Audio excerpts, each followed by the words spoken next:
Bom dia, irmãos. O Matheus já falou aqui, é a primeira vez que eu venho aqui à frente para falar, e é a primeira vez da vida. Eu gostaria de compartilhar com os irmãos. Eu, por muito tempo, estive na igreja, cresci na igreja, mas durante muito tempo eu tinha medo e não me achava capaz de falar da palavra de Deus e partilhar da palavra de Deus. E uma das coisas que tem mudado ultimamente, e eu gostava aqui de agradecer a igreja, a família aqui de Samora Correia por possibilitar isso. E a gente, quando mudou aqui para Samora, nós decidimos que procuraríamos uma igreja onde pudéssemos servir. E uma das coisas que eu defini era que eu daria prioridade a isso. E que me colocaria à disposição para servir, para louvar a Deus e para levar o seu nome àqueles que não conhecem. Então, aqui na igreja eu tenho feito muitas coisas pela primeira vez. Falar aqui na frente é uma delas. E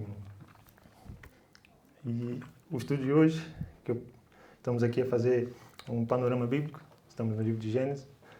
Mais especificamente hoje falaremos sobre a transformação da vida de Jacó, que tem ele, a partir de certo ponto, tem o seu nome mudado. Então, antes de qualquer coisa, eu gostaria de orar convosco, e após começaremos aí com o contexto para aqueles que não ou estão aqui a primeira vez ou não se lembram. Faremos aqui um breve resumo do que se passa. Senhor Deus, obrigado, Pai, por nos permitir, ó Deus, estarmos aqui em Tua presença, para louvarmos e engrandecermos o Teu nome, em comunhão aqui com nossos irmãos, por podermos partilhar e aprender da Tua palavra, Deus. Ela que é boa e é o que nos sustenta, Deus. Que possamos sair daqui, ó Pai, com um aprendizado, que possamos sair daqui mais conscientes daquilo que o Senhor é para cada um de nós aqui, ó Deus. Que possamos sair daqui com um coração, ó Pai, quebrantado. E prontos, a Deus, a praticar da Tua palavra, daquilo que aprendemos. É por isso que eu peço e agradeço em nome de Jesus. Amém. Só um minuto.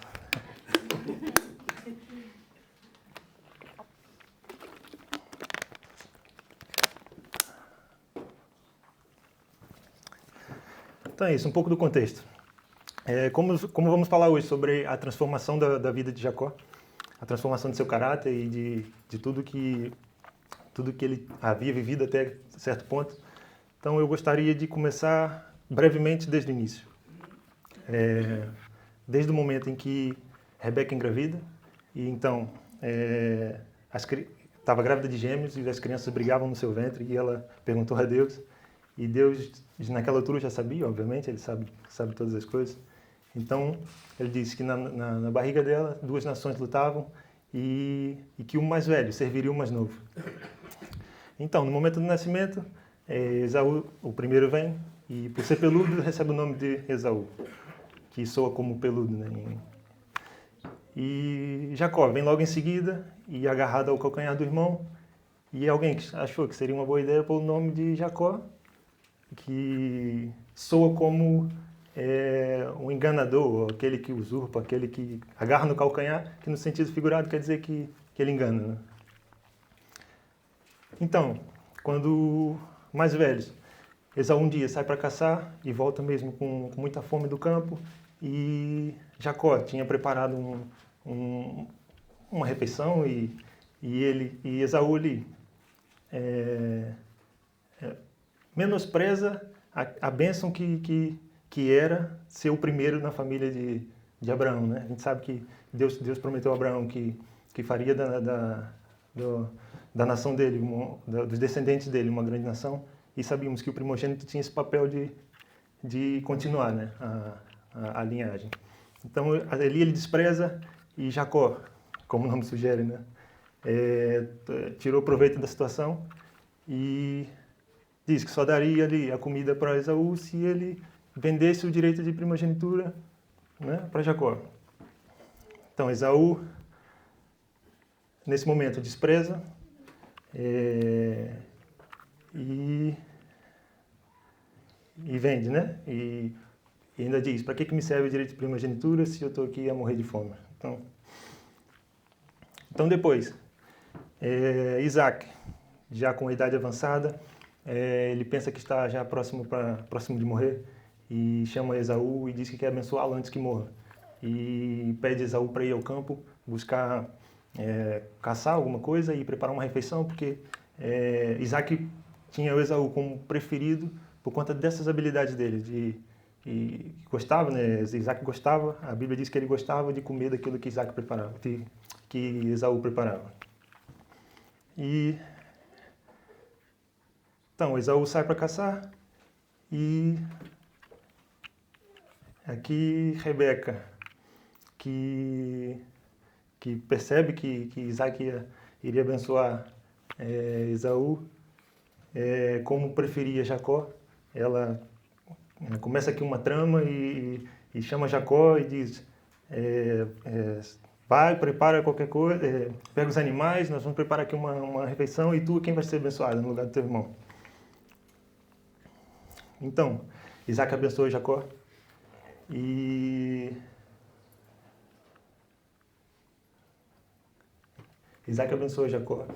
Esaú, quando percebe que que teve a sua bênção roubada pelo seu irmão, se revolta e irado faz planos para matar Jacó. E Jacó foge então para a casa de seus parentes, por causa do seu tio. E no caminho, Jacó para descansar e eis que ele em sonhos vê uma escada que atingia até os céus e anjos subiam e desciam e Deus falou com ele e o fez uma promessa. A mesma promessa que tinha feito a Abraão e a Isaac. E Deus continua a promessa com Jacó. Então, Jacó ali faz um voto com Deus. E já agora eu gostava de pedir alguém para abrir. E os mensageiros voltaram. E quando voltaram disseram que o irmão dele vinha ao seu encontro e que trazia com ele 400 homens, ou seja, um exército. Então Jacó, com medo e angustiado de que perdesse a sua vida, faz uma oração a Deus. E o primeiro ponto que eu separei para falarmos é exatamente isso, a oração que Jacó faz a Deus, porque é a partir daqui que nós vemos a mudança começar na vida de Jacó. Nós podemos aqui comparar, e eu pedi para o Mateus abrir, porque nós vamos aqui comparar as duas vezes que ele fala com Deus, que a gente tem relatado, e vamos aqui refletir sobre a diferença entre essas vezes. Então, pode dizer, Mateus, por favor. Jacó também fez um voto. Se Deus for comigo e me guardar neste caminho, vou seguindo, e me der pão para comer e roupas para vestir, de modo que eu volte em paz à casa do meu pai, e se o Senhor for o meu Deus, então esta pedra que coloquei como coluna será a cara de Deus, e certamente te darei o dízimo de tudo quanto me deres. Então aqui nós vemos a primeira vez, Jacó tenta negociar com Deus, tenta fazer uma troca com Jesus, com Deus. Então ele diz, se Deus for comigo e me abençoar, então, só então eu o reconhecerei como Deus. E já na segunda vez, na segunda oração, Jacó já quebrantado e com medo do seu irmão, ele tem uma abordagem totalmente diferente com Deus. Disse mais Jacó, Deus do meu pai, Abraão e Deus do meu pai, Isaac, ó Senhor, me disseste, torna a tua terra e a tua parentela, e far-te-ei bem. Menor sou eu que todas as beneficências e que toda a fidelidade que tiveste com o teu servo. Porque com o meu cajado passei este Jordão, e agora me tornei em 2 banhos. Livra-me, peço-te, da mão do meu irmão, da mão de Esaú, porque o temo, que porventura não venha e me fira, e a mãe com os filhos. E tu o disseste, certamente farei bem, e farei a tua semente como a areia do mar. Pela multidão não se pode contar. Nós conseguimos perceber aqui que, diferente do voto que ele fez com Deus, Jacó agora reconhece a sua pequenez. Jacó reconhece que não é digno de toda a misericórdia e toda a graça que Deus tem expendido a ele. E então aqui ele clama a Deus, se colocando na posição de servo, se colocando na posição de uma posição de humildade. E nessa oração ele utiliza de duas coisas que eu acredito que sejam fundamental, que é uma oração a Deus deve ser baseada em humildade e honestidade. Humildade primeiro, para reconhecermos que Deus é o soberano sobre nossas vidas e que nós jamais conseguiremos fazer trocas com Deus. Nós temos que adorá-lo por aquilo que Ele é e não por aquilo que Ele pode nos dar. E a honestidade para reconhecer suas fragilidades, o seu medo e expor isso. Jacó diz, abençoa-me, livra-me do meu irmão porque eu tenho medo. E a honestidade é fundamental quando falamos com Deus. Pois Ele sabe o que se passa em nosso coração, Ele sabe todas as coisas, sabe como estamos. E, irmãos, o que Ele quer de nós é isso, é honestidade, que sejamos abertos com Ele. E, no fim, Jacó cita a promessa que Deus havia feito com ele. Não que Deus precisasse ser lembrado, mas que ele se baseava na promessa para pedir que Deus o abençoasse. E o próximo ponto é que oração não significa inação. Jacó, mesmo tendo orado, ele toma medidas para tentar apaziguar a ira de seu irmão. E a Bíblia diz que ele separa do seu rebanho prendas para mandar para Esaú e manda isso em grupos diferentes para que Esaú, enquanto vinha de encontro a ele, encontrasse os grupos e que a sua ira fosse amenizada. Mas, após fazer isso, acho que aqui Jacó, a mudança tinha acabado de começar na vida de Jacó e ele ainda confiava muito na força de seus braços. Porque Jacó, no versículo 20, no 32, versículo 20, ele diz, eu o aplacarei com o presente que me antecede. E depois eu o verei pessoalmente e talvez ele me dê boa acolhida. Ele que há poucos segundos atrás estava numa posição de dependência de Deus, mais uma vez tenta confiar na sua própria força, na sua própria esperteza para escapar de uma situação.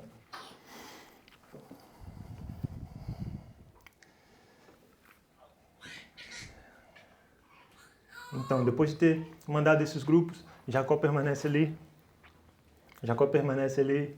e, à meio da noite, Jacó se levanta, passa tudo que lhe pertence, toda a sua família, passa pelo Val do Jaboque e fica sozinho do outro lado da margem. E é aí que acontece a luta com Deus. Mas eu tenho que confessar que eu enquanto estudava, eu tive assim, um pouco de dificuldade de perceber que tipo de luta foi, se foi uma luta física, se foi uma luta espiritual, o que realmente se passou. Então, Jacó fica sozinho e, por algum motivo, né, a Bíblia não diz, mas talvez fosse para orar ou para meditar ou para tentar acalmar o coração, e um homem lutava com ele. E algumas versões retratam esse homem como o anjo do Senhor. E o anjo do Senhor acredita-se ser o que os estudiosos chamam de uma teofania, que é a manifestação física de Deus.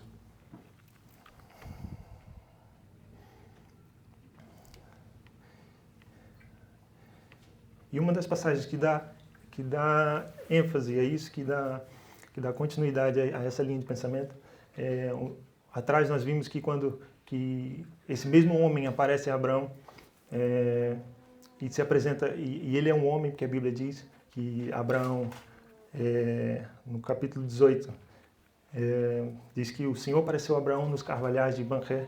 Abraão levantou os olhos e eis que 3 homens estavam em pé diante dele. E Abraão busca um animal e prepara uma refeição e os homens comem com Abraão. E é nessa altura que Abraão negocia sobre a destruição de Sodoma e Gomorra. Então, ou seja, a gente consegue perceber que este homem tinha o poder para negociar, tinha a autoridade para decidir o futuro daquela cidade.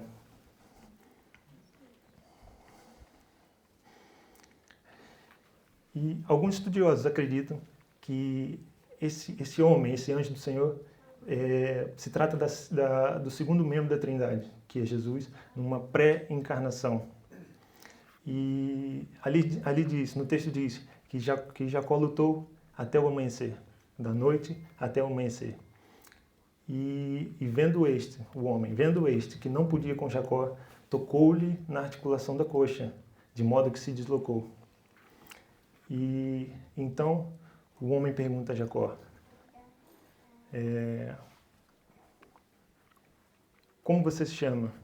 Irmãos, essa pergunta aqui me faz lembrar da vez em que Deus pergunta a Adão no jardim, após Adão ter desobedecido, Deus pergunta, onde você está, né? E aqui me faz lembrar da misericórdia de Deus, da oportunidade que Deus dá da pessoa, da gente reconhecer nossas falhas e nossos erros e pedimos perdão e nos reconciliarmos com Ele. Isso acontece com Adão, isso acontece depois com Caim, que Deus pergunta, onde é que está o seu irmão? E já sabendo, Deus sabe todas as coisas, então, mas Ele nos dá essa oportunidade de nos chegarmos a Ele e expormos os nossos erros e nos arrependermos por isso. Então, o homem que poderia acabar com aquilo tudo, com um simples toque, e a Bíblia diz um toque, não foi um golpe, não foi foi um toque. Foi mesmo para mostrar que aquele homem, ele poderia acabar com aquilo tudo num piscar de olhos. E com um simples toque, ele permite que Jacó o prenda e que Jacó consiga aquilo que ele buscava. Okay? Jacó diz que não vai deixar que ele vá embora até que o homem o abençoe. E a gente sabe, irmãos, que o único que pode abençoar é Deus. Então, mais uma vez, nós temos a confirmação de que aquele homem era Deus. Aqui o próximo ponto. Deus abençoa aquele que tem fé e persevera. Jacó, ele tinha fé que aquele homem tinha o poder para abençoá-lo, para mudar a sua história, para mudar o seu caráter e perseverou quanto a isso. Nós vemos aqui que todo um esforço, ele luta com este homem durante horas e mesmo machucado, ele persevera.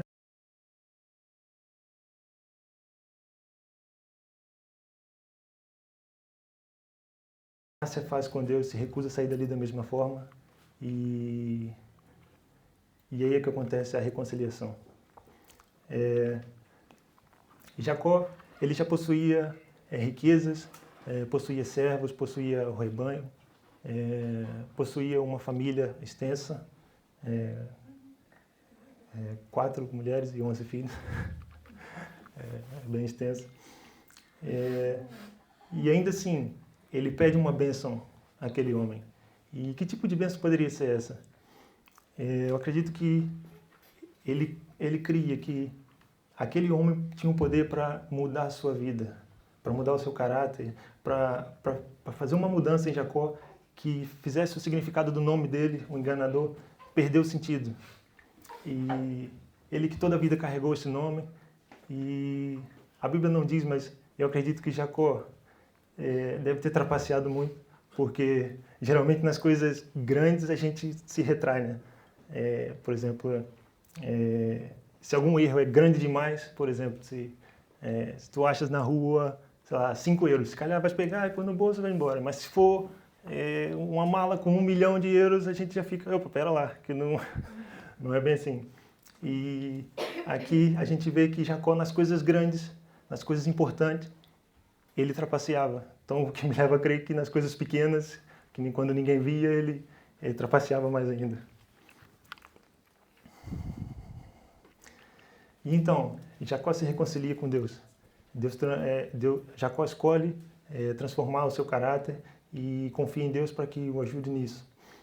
E ali ele reconhece que foi salvo por Deus. Ele diz,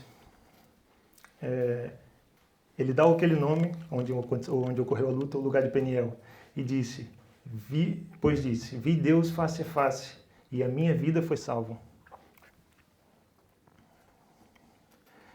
Irmão, e o que eu acho interessante nesse ponto é que não significa que a partir daquele ponto Jacó não erraria nunca mais. Não significa que ele seria perfeito a partir daquele ponto. Pelo contrário, a gente sabe que é impossível para nós humanos alcançarmos a perfeição. E logo depois que sai dali, Jacó comete o mesmo erro que o seu pai cometeu. Jacó tinha um filho preferido, que era José. E então ele sai dali e vê que seu irmão já vem a caminho dele. E o que ele faz? Separa as esposas e os filhos, né? Em classes. Tem a classe dos servos e põe-os à frente. Depois Lia e os filhos. E depois Raquel e José.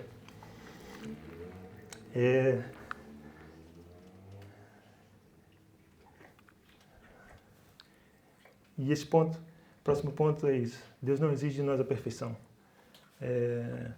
E isso, eu acredito que nós devemos tomar cuidado para não usarmos isso como justificativa para os nossos erros, mas sim como encorajamento para nos deixar sermos usados por Deus e fazermos aquilo que Ele espera de nós, aquilo que Ele nos mandou fazer. E então acontece o encontro com o seu irmão. Ele que amedrontado, com medo de o seu irmão lhe tirar a vida, ele vai ao encontro do seu irmão. E aqui a gente vê que ele se prostra perante o seu irmão. A Bíblia diz que ele se prostra 7 vezes com a face em terra, acho que é isso que ele diz. Acho que é isso. Que ele se ajoelha 7 vezes antes de encontrar seu irmão e pela graça de Deus tudo se resolve de forma pacífica. Esaú, que ele achava que vinha ao encontro dele para matá-lo, para tirar dele tudo que ele tinha, o recebe de forma que o faz lembrar do semblante de Deus, e depois ele vai falar isso. O que me fez lembrar daquela passagem do pai recebendo o filho pródigo, que mesmo depois, né, do filho ter passado muito tempo longe e ter o abandonado, ele o recebe com carinho, com amor, e essa passagem me fez lembrar disso. Irmãos, e o verdadeiro arrependimento, ele é acompanhado por restituição. Jacó, arrependido do que havia feito, ele não mais era regido pela vontade de tomar vantagem em tudo. O seu irmão pergunta o que eram aqueles grupos que ele encontrou, que ele havia encontrado no caminho, e Jacó responde, são presentes.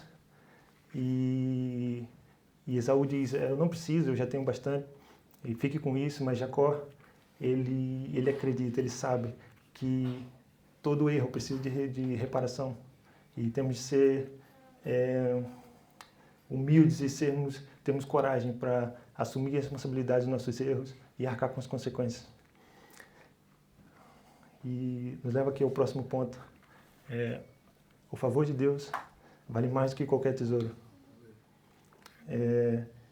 Ali, quando ele insiste para o irmão Esaú aceitar o presente, ele diz,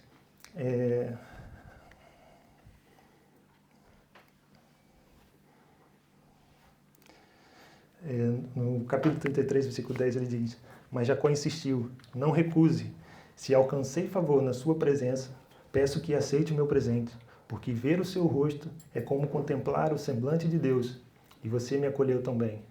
Ou seja, o irmão que o fez lembrar do semblante de Deus, a única coisa que ele queria era achar favor na presença de Deus. E isso nos leva a essa afirmação, que o favor de Deus vale mais do que qualquer tesouro. Tudo que ele possuía não passava de coisas dispensáveis. E ele sabia que o maior tesouro que poderia ter era o favor de Deus.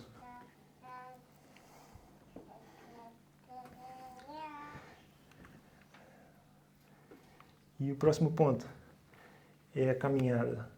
A partir de agora nós vemos que Jacó, que agora tem seu nome trocado para Israel, que significa aquele que luta com Deus e com homens e prevalece, ele escolhe se relacionar com Deus de forma íntima, de forma pessoal. Antes ele dizia Senhor, Deus de Abraão, Senhor, Deus de Isaac, mas agora ele reconhece Deus como o seu Deus. E uma coisa, Jacó nunca mais andou bem fisicamente, pois a coxa que havia sido deslocada não ficou boa. Ele, pelo resto da vida, teve que lidar com isso. Mas, por fim, ele começou a andar bem espiritualmente.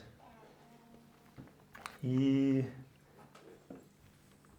isso é um pensamento meu, mas parece que agora, a cada passo que Israel der, ele vai ser lembrado daquele momento onde teve sua vida transformada por Deus. E a partir desse ponto ele assume que Deus também é Deus de Israel.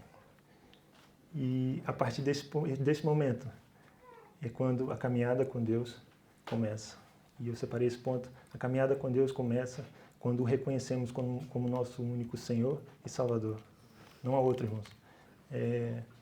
E aqui eu gostaria de frisar que nós temos que reconhecer Deus como nosso Deus. Não é o Deus que a gente escuta falar, não é o Deus que a gente escuta na igreja, é o nosso Deus, é um Deus que a gente tem de se relacionar,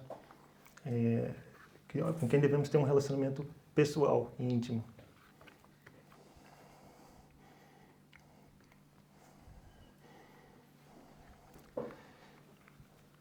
E, para finalizar, eu separei aqui uma reflexão. Deus nos convida a termos um relacionamento com Ele. E que tipo de relacionamento é esse? É um relacionamento íntimo, de forma que nós o conheçamos e saibamos aquilo que Ele quer para nós e até onde nós podemos ir, até onde nós podemos pedir e esperar receber dele. E um relacionamento íntimo se constrói a partir do relacionamento, de se relacionar pessoalmente, de gastar tempo, investir tempo em construir esse relacionamento. É engraçado porque eu estava comentando com a minha esposa em casa, acho que eu nunca li uma passagem tantas vezes quanto essa. E eu comentei com ela que é interessante ver que a gente às vezes não encontra tempo para estudarmos a palavra, ou o dia foi cheio. Irmãos, e eu durante esse tempo, o tanto que eu li, o tanto que eu refleti sobre isso, e eu não deixei de fazer nada. Eu ainda fiz outras coisas, eu ainda trabalhei, eu ainda passei tempo com as crianças, ainda passei tempo com a minha esposa, eu fiz meus deveres, fiz o que eu precisava fazer. Irmãos, e há tempo, irmãos.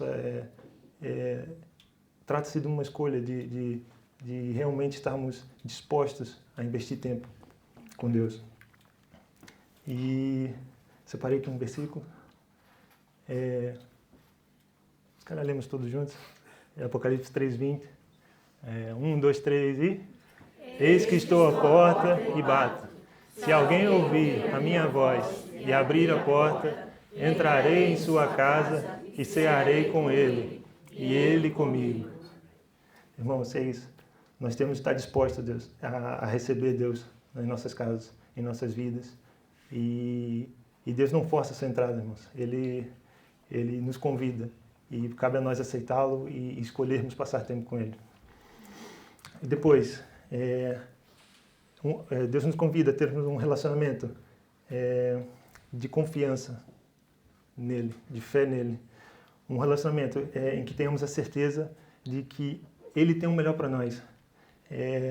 Ainda que nós não entendamos, ainda que as coisas não aconteçam no nosso tempo, que nós tenhamos a certeza de que Ele, nosso Pai, nos ama e tem o melhor para nós sempre, no tempo dele. E eu separei aqui um outro versículo.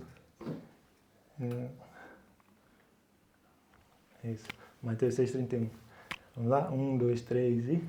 Portanto, não se preocupem, dizendo que comeremos, que beberemos, ou com que nos vestiremos, porque os gentios é que procuram todas estas coisas. O Pai de vocês, que está no céu, sabe que vocês precisam de todas elas. Irmãos, Deus sabe o que a gente precisa, irmãos. E aquela passagem, o Senhor, meu pastor, nada me faltará. Irmãos, se tu não tens, é porque tu não precisa. O que tu precisa, Deus já te deu. Tu já tens tudo aquilo que precisa. Amém. E depois, Deus nos convida a termos um relacionamento de reconhecimento. E quando eu digo reconhecimento, é que em todo tempo nós tenhamos a certeza de quem é nosso Deus. E que deixemos isso transparecer através de nossas ações. Israel, quando chega à terra de seus pais, ele levanta lá um altar e diz, Deus, o Deus de Israel. Ele dá o nome daquele altar de Deus, Deus de Israel. É isso. Irmãos, ali ele reconhecia publicamente. Aquele altar estava ali com este nome e qualquer pessoa que visse saberia que aquele altar significaria que Deus era o Deus de Israel. E quando eu digo que precisamos ter um relacionamento de reconhecimento com Deus, é isso.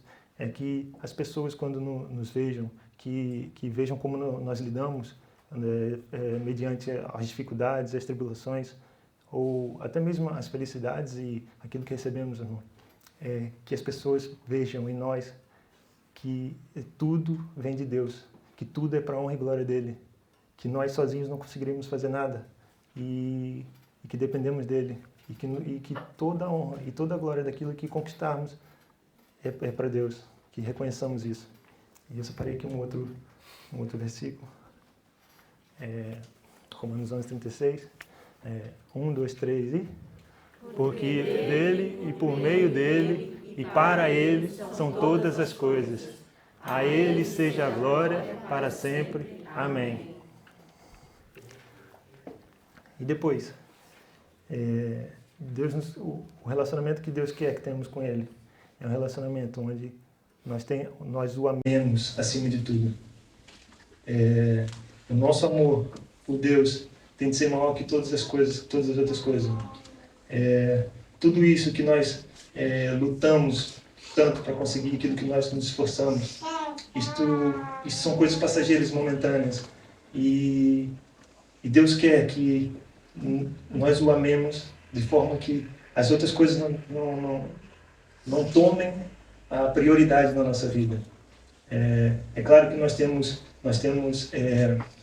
vontade de conquistar as coisas, claro que nós temos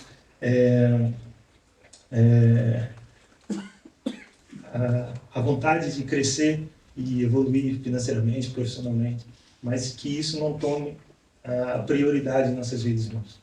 Que Deus seja a prioridade nas nossas vidas e, a partir disso, todas as outras coisas nos serão acrescentadas. E eu separei aqui um outro versículo, Mateus 22, 37 e 38. 1, 2, 3 e... Jesus respondeu, ame o Senhor, seu Deus, de todo o seu coração, de toda a sua alma e de todo o seu entendimento. Este é o grande e primeiro mandamento. É isso, irmãos. E Deus nos convida a termos esse relacionamento. E com esse convite, vem a promessa da vida eterna, irmãos. A promessa de que tudo aquilo que nos antecede, aquilo que fizemos no passado, aquilo em que erramos, irmãos, a partir do momento em que o reconhecemos e escolhemos segui-lo, isso fica tudo para trás, irmãos. E depois, quando esta vida acabar, a promessa que nós temos é que nós viveremos a eternidade ao seu lado, no céu. E é isso, é o que eu tinha preparado para hoje. Glória a Deus. Gostaria de orar com os irmãos. Senhor Deus, obrigado, Pai, porque Tu és bom.